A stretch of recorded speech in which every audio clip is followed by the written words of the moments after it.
कभी सोचा है आपने कि एक मेडिसिन बनाते बनाते कोई आदमी दुनिया की सबसे बड़ी दूसरे नंबर की सॉफ्ट ड्रिंक क्रिएट कर देगा। तो ये कहानी है कैलेब ब्रैडहम की, जो एक फार्मासिस्ट था जिसका एक ही मकसद था कि लोगों की हेल्थ प्रॉब्लम सॉल्व करना, स्पेशली डाइजेशन से रिलेटेड सारी प्रॉब्लम्स को सॉल्व करना, उसके लिए कुछ इफेक्टिव बनाना। सो टाइम था 1893 का और जगह थी न्यूबन। न्यूबन के अंदर एक छोटा सा कोस्टल टाउन था जिसका नाम था नॉर्थ कैरोलिना। इस टाउन में ब्रैडहम की फार्मेसी थी। जब भी इस फार्मेसी में भीड़ कम होती तो ब्रैडहम पीछे के रूम में जाके कुछ फॉर्मूलाज तैयार करता और एक्सपेरिमेंट करता था। उस टाइम पर लोगों में सोडा फाउंटेन्स का जो क्रेज था बहुत तेजी से बढ़ रहा था। मेडिसिनल टॉनिक्स को फिजी बनाकर सेल करते थे डाइजेशन और रिफ्रेशमेंट के लिए। तो इसी आइडिया के अराउंड अब ब्रैडहम ने रेडी किया अपना सिग्नेचर फॉर्मूला। तो कार्बोनेटेड वाटर लिया, उसके अंदर नेचुरल शुगर डाली, उसके बाद कोला नट एक्सट्रैक्ट, वैनिला और पेप्सिन एंजाइम डालकर मिक्स किया। जो मैंने कहा ना, पेप्सिन एंजाइम, ये वही चीज है जो स्टमक के एसिड को रेगुलेट करता है। और ब्रैडहम ने सारा कुछ मिक्स करके इसका नाम रख दिया ब्रैड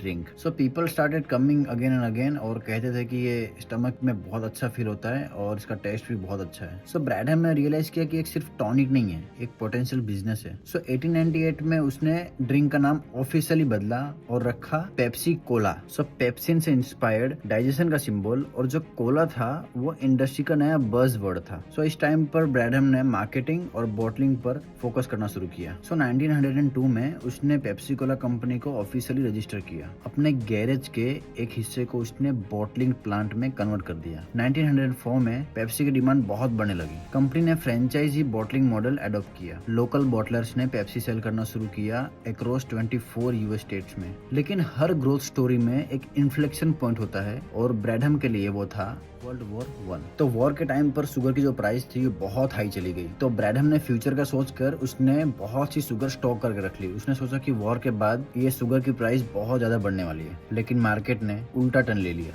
वॉर के बाद शुगर का पूरा प्राइस कोलैप्स हो गया और डाउन चला गया। तो शुगर का प्राइस जैसे ही कोलैप्स हुआ तो फाइनेंशियल बर्डन इतना हैवी हो गया कि उसका जो ऑपरेशनल कॉस्ट था वो भी निकालना बहुत मुश्किल हो चुका था। लेकिन 1923 में कैलेब ब्रैडहम ने पेप्सी कोला के लिए बैंकरप्सी फाइल कर दी। कंपनी को ऑक्शन में बेचना पड़ा। एक अननोन इन्वेस्टर ने सिर्फ $35,000 में खरीद ली। ब्रैडहम, जिसने कंपनी को इतना बड़ा बनाया, जो फाउंडर था, जो एक विजनरी इंसान था, उसने चुपचाप अपनी कंपनी को गुड बाय कह दिया। उसके बाद वो फिर से अपनी फार्मेसी चलाने लगा क्वाइटली। आज पेप्सी है $100 बिलियन ग्लोबल ब्रांड।